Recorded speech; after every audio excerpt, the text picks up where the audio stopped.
Assalamualaikum warahmatullahi wabarakatuh. Bismillah, alhamdulillah, wassalatu wassalamu ala rasulillah wa ala alihi wa ashabihi wa mawalah amma ba'du. Alhamdulillah, kasempatan ayeuna urang tiasa ngalajengkeun deui kana hanca kitab Jurumiyah.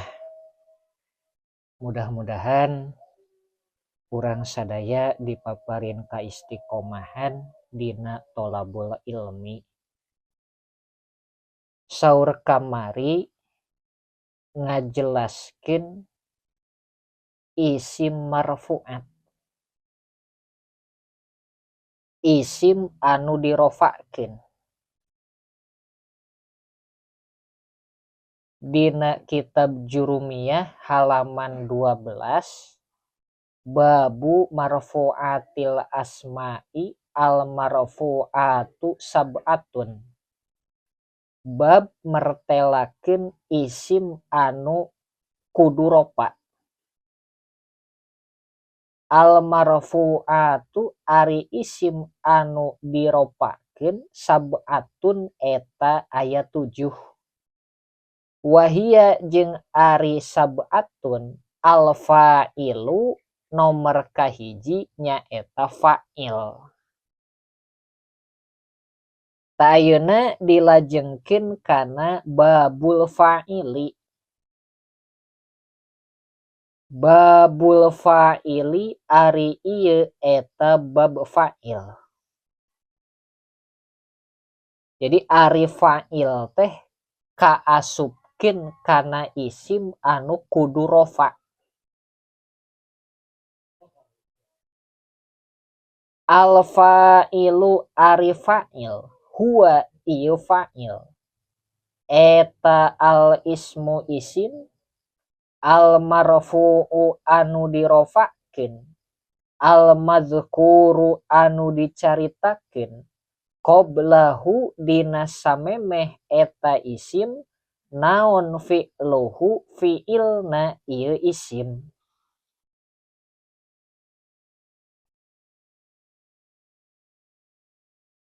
Ari anu namina fa'il teh kabagi kana 2 bagian.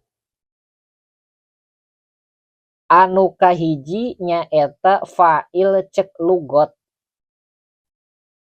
Nu kadua fa'il ceuk istilah.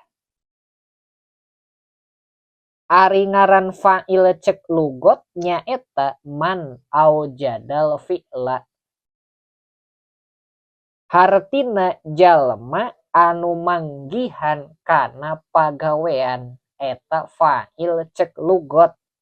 Jalma anu manggihan kana pagawean. Saperti contoh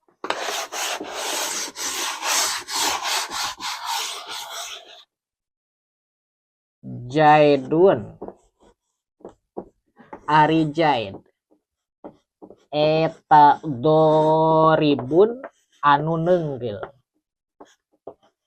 Zaidun ari Jaid eta doribun anu neunggil.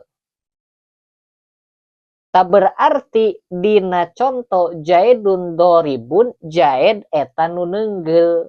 Berarti Jaid anu manggihan kana pagawean, Jaid anu migawe kana teunggeulan. Ta ieu disebut fa'il ceuk lugot. Man aujadal fi'la. Jalma anu manggihan kana pagawean.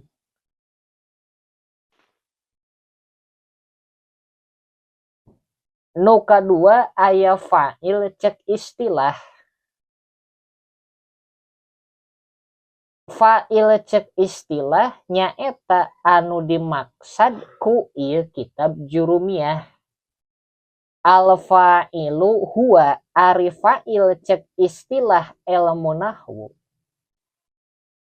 Al ismu nyaeta isim. Al marfu'u anu dirofa'keun. Al madzkuru anu dicaritakeun, qoblahu dina samemeh eta isim naon fi'luhu fi'ilna eta isim.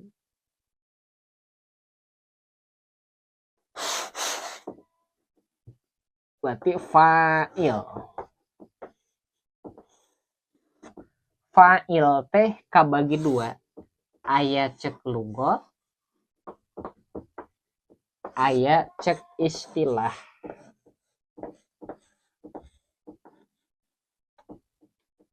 Ngaran fa'il cek lugot man ao jadal fi'la. Hartina jalma anu manggihan kana pagawean atawa jalma anu migawe.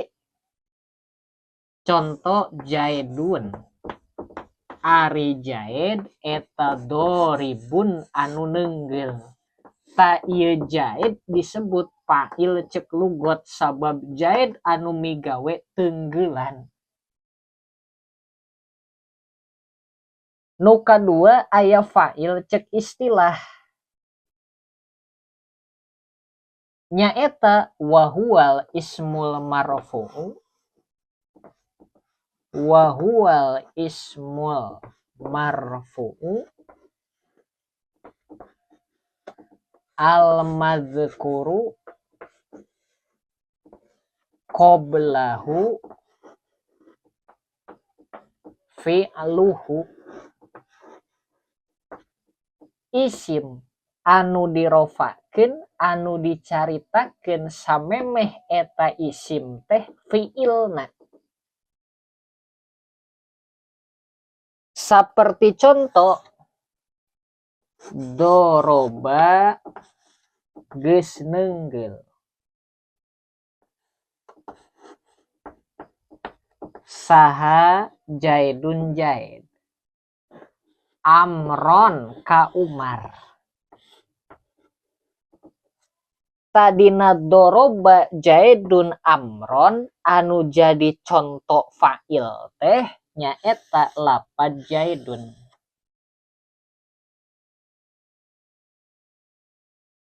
Berarti logat fa'il teh saha atawa naon. Doroba geus nenggel. Saha jaidun jaid. Amron ka Umar. Ieu jaidun tarkibna teh jadi fa'il.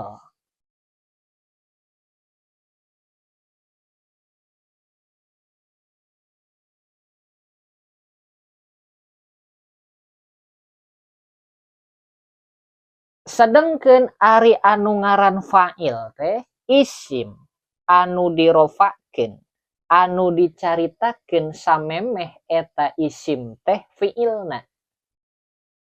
Ayeuna tingali lapad jaidun. Jaidun isim atawa lain? Jaidun. Ta ieu jaidun isim. Kalimah isim. Ciri isimna tanwin. Al-marfu'u anu dirofakeun. Jaidun rofa teu rofa. Sabab fa'il kudu rofa, pangna fa'il kudu rofa kaasupkeun kana marfu'atil asma isim anu kudu dirofakeun. Anu lobana aya 7. Jaidun rofa. Alamat rofana tingali jaidun jaid. Berarti tuduh kana hiji. Lamun tuduh kana hiji eta teh disebutna isim mufrad. Ayeuna tingali tungtungna harakatna teh ku dhammah. Berarti ieu jaidun teh rofa. Alamat rofana dhammah sababna isim mufrad ta ieu ngaran fa'il. Ta ari nisbatna fa'il cek istilah jeung fa'il cek lugot teh nisbatna tabayun.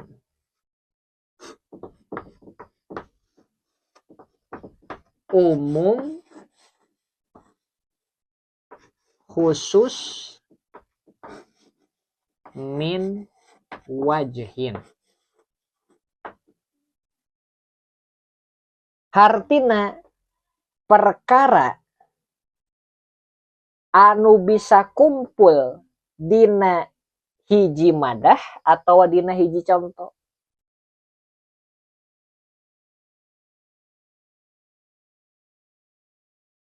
Jeung bisa pisah saban-saban sahiji tina madah anu sejen.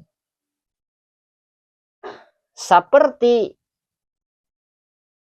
kumpulna fa'il cek lugot jeung fa'il cek istilah. Saperti contoh koma geus nangtung saha Jaidun Jaid. Koma geus nangtung saha Jaidun Jaid.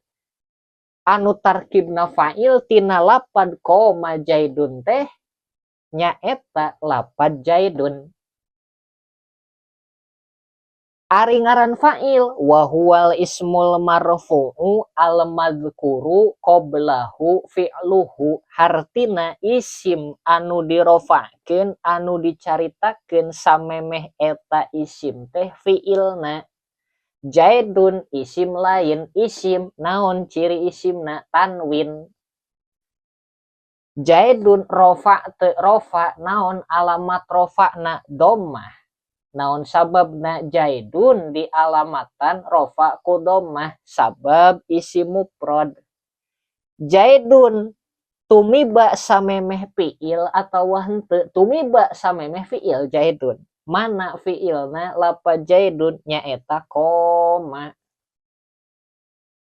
Ari koma eta teh fiil madi sabab dina jurumiyah fiil teh aya 3. Hiji fiil madi, 2 fiil mudhore, 3 fiil amar. Ari fiil madi mah tungtungna teh fathah salawasna koma fiil. Jaidun fa'il. Di mana-mana aya fiil tangtu kudu aya fa'il. Di mana-mana aya fa'il maka tangtu eta teh aya fiilna. Ta ieu koma Jaidun fa'il cek istilah. Koma Jaidun geus nangtung saha Jaidun Jaid. Berarti anu manggihan kana pagawean nangtung teh si Jaid. Ieu oge fa'il cek lugot. Kumpul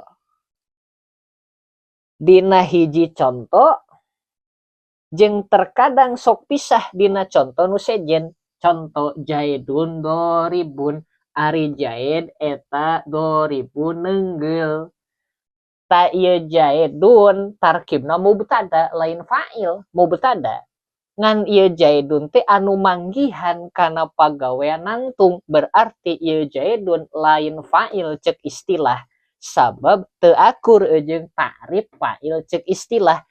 Jaidun mah mubtada lain fa'il. Ngan ieu Jaidun fa'il cek lugot. Sabab Jaid anu manggihan kana pagawean nangtung. Pisah dina contoh nu sejen. Saperti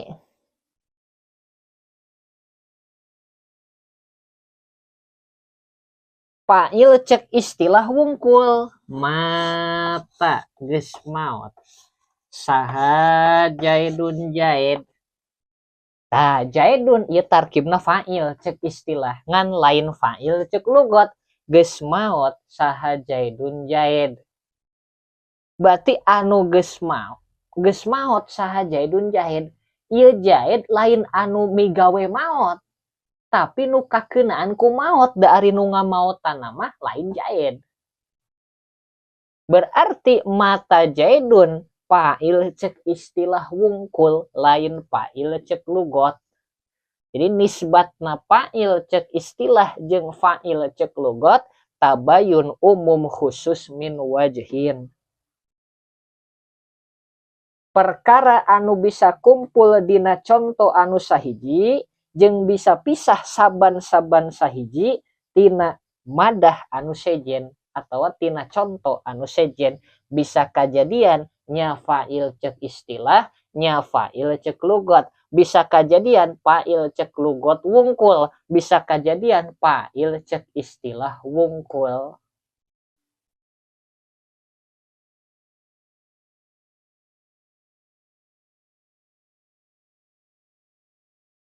Wahua jeung ari fa'il eta ala kismaini kana dua bagian. Jadi fa'il cek istilah teh kabagi kana dua.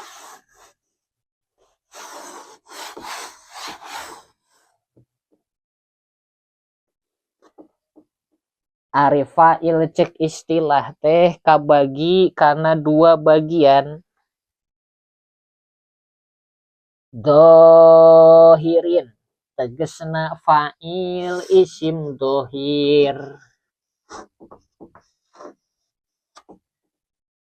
Wa mudmarin jeung fa'il isim domir. Di fa'il teh isim anu dirofakeun anu dicaritakeun samemeh eta isim teh fi'ilna.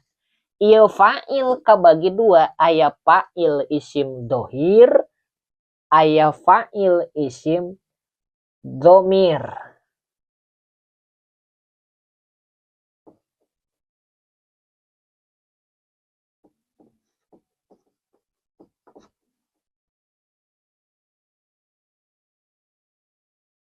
Fadzohiru mangka ari fa'il isim zohir eta nahwu kaulika saperti ucapan anjeun koma geus nangtung saha jaidun jaid. Jadi ngaran fa'il isim zohir teh wahua madalla ala musamma bila qaidi takallumi awil ghaibi awil mukhotobi. Ngaran fa'il isim zohir wahua madalla ala musamma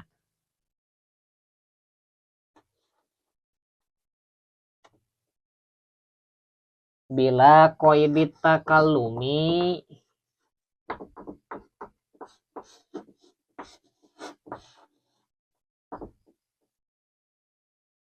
awil ghaibi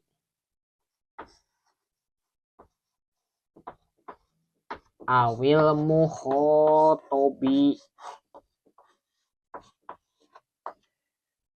Fa'il isim zohir teh nyaeta fa'il anu nuduhkeun kana anu dingarananana bari teu make qaid mutakalim atawa ghaib atawa mukhotob. Conto saperti koma geus nangtung saha jaidun jaid. Tingali kana kitab. Koma geus nangtung saha zaidun jaid. Koma kalimah naon? Koma kalimah naon? Sing inget kanu ti heula. Koma kalimah naon? Lamun tea mah koma kalimah isim tangtu kudu aya ciri isim. Sedengkeun ari ciri isim teh aya 5. Hiji khofad jr tungtung, 2 tanwin, 3 alif lam, 4 harap khofad, 5 harap kosam. Dina koma eueuh ciri isim. Sedengkeun ari kalimah teh lobana aya 3, aya kalimah isim, aya kalimah fiil, aya kalimah harap. Ta ieu koma geus moal mungkin kalimah isim sabab eueuh ciri isim anu 5. Berarti ieu koma antara kalimah fiil jeung kalimah harap. Cek ti heula sangkan babari keur anu ngamimitian biasana kalimah harap mah tara leuwih ti 2 huruf. kalimah harap rata-rata sahuruf atawa 2 huruf. Lamun kalimah fiil kudu 3 huruf. Tinggal hitung qaf alif mim. Tebak-tebakan sabab can karuhan bener. Sakur anu 2 huruf eta harap can karuhan koma. Ta ieu teh koma geus nangtung tingali dina logat. Geus nangtung berarti tuduh kana zaman enggeus. Lamun anu tuduh kana zaman enggeus sakur kalimah anu dibarengan ku salah sahiji zaman anu tilu madi atawa zaman madi atawa zaman hal atawa zaman istiqbal. Zaman nu enggeus, zaman nu eukeur atawa zaman nu bakal. Ta eta kalimahna kalimah fiil.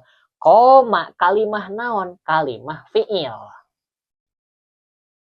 Ari kalimah aya sabaraha hiji? 3. Hiji kalimah isim, 2 kalimah fiil, 3 kalimah haraf. Cek saha kalimah aya 3? Cek kitab jurumiyah. Kumaha jurumiyahna? Wa aqsamuhu salasatun ismun wa fi'lun wa harfun ja'a li makna. Ari lobana kalimah eta aya 3. Hiji isim, 2 fiil, 3 haraf. Koma kalimah naon? Fiil.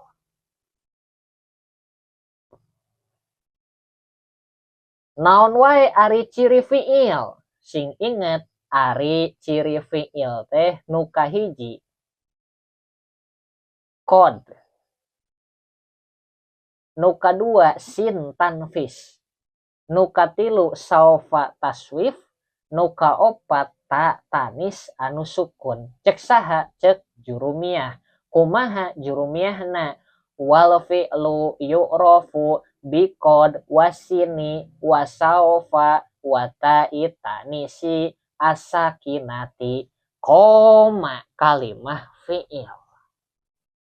Koma fi'il naon? Koma fi'il madi sabab tuduh kana zaman anu enggeus. Ari fi'il aya sabaraha hiji? Aya 3. Cek sawareh aya 4. Naon wae fi'il anu 3? Fi'il madi, fi'il mudhari, fi'il amar. Cek saha? Cek jurumiyah. Kumaha jurumiyahna? Babul af'ali. Al af'alu salasatun madin wa mudhari'un wa amrun. Lamun fi'il 4 naon nu kaopatna? Fi'il nahyi. Koma fi'ilna fi'il madi. Ari fi'il madi teh kudu dipatahkeun salawasna. Cek saha fi'il madi kudu dipatahkeun salawasna? Cek kitab jurumiyah. Kumaha jurumiyahna? Fal madi maftuhul akhiri abadan. Ari fi'il madi teh kudu dipatahkeun akhirna salawasna. Ari fi'il madi kaasupkeun fi'il mu'rob atawa mabni. Fi'il madi teh fi'il mabni. Koma mabni naon? Mabni fatah. Tangke eta mah. Jaidun tarkibna jadi naon? Jaidun. Tingali aya logat saha atawa logat naon.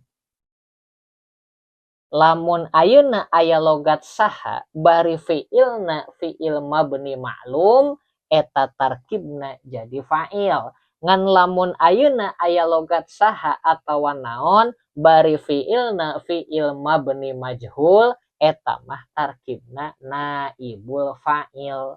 Zaidun tarkibna fa'il sabab koma mabni ma'lum.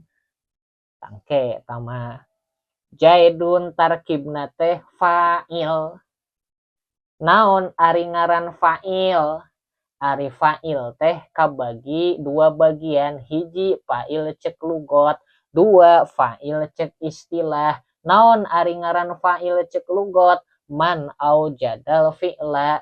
Jalma anu manggihan kana pagawean. Ieu jaidun fa'il cek lugot atawa lain? Zaidun teh anu manggihan kana pagawean nangtung berarti jaidun teh fa'il cek lugot. Zaidun fa'il cek istilah atau lain. Ari ngaran fa'il cek istilah teh wahuwal ismul marfu'u al madkuru qoblahu fi'luhu, isim anu dirofakeun anu dicaritakeun samemeh eta isim teh fi'ilna. Samemeh lapad jaidun aya fi'il madi lapad koma. Jaidun isim lain, isim naon ciri isimna? Tanwin. Aya sabaraha hiji ciri isim? 5 hiji JR tungtung khofad, 2 tanwin, 3 alif lam, 4 harap khofad, 5 harap kosam. Jaidun isim ciri isimna teh tanwin. Naon ari ngaran tanwin? Nunun sakinatun talhaku akhirul ismi lafdzon lahoton. Nun anu disukun anu aya dina tungtung kalimah dina lapadna ngan eueuh tulisanana saperti jaidun, seolah-olah aya nun anu disukun di mana diucapkeun ngan dina tulisan mah eueuh, ta eta teh ngaran tanwin. Zaidun rofa teh, jaidun teh rofa. Jaidun naon alamat rofana? Dhammah.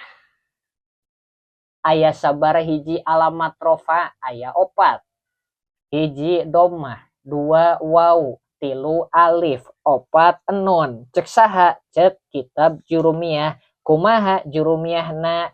Li raf'i arba'u alamatin ad-dhammatu wal wawu wal alifu wan nunu. Naon sababna jaidun di alamatan rofa ku dhammah? Sabab isim mufrad.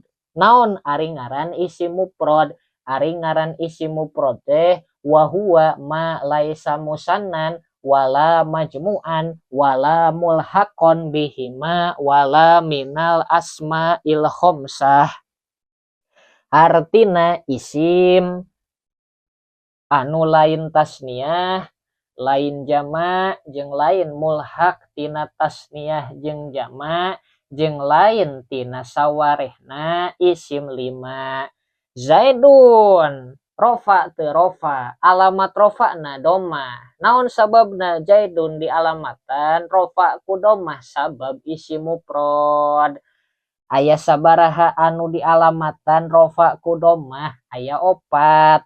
Hiji isim mufrad, 2 jamak taksir, 3 jamak muannas salim, 4 fiil mudhari anu can kaantelan ku alif dhamir tasniyah, waw jamak jeung ya muannasah mukhatabah.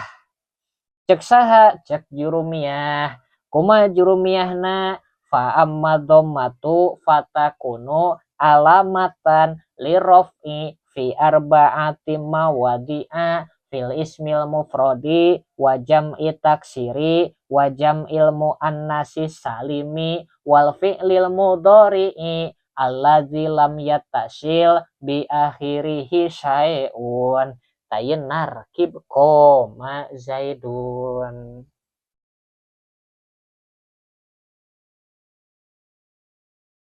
Narkib bab fa'il anu ku isim mufrad. Ieu kakeroge hiji conto. Tangke wa yaqumu zaidun. Wallahu a'lam bishawab. Alhamdulillah. Astagfirullah.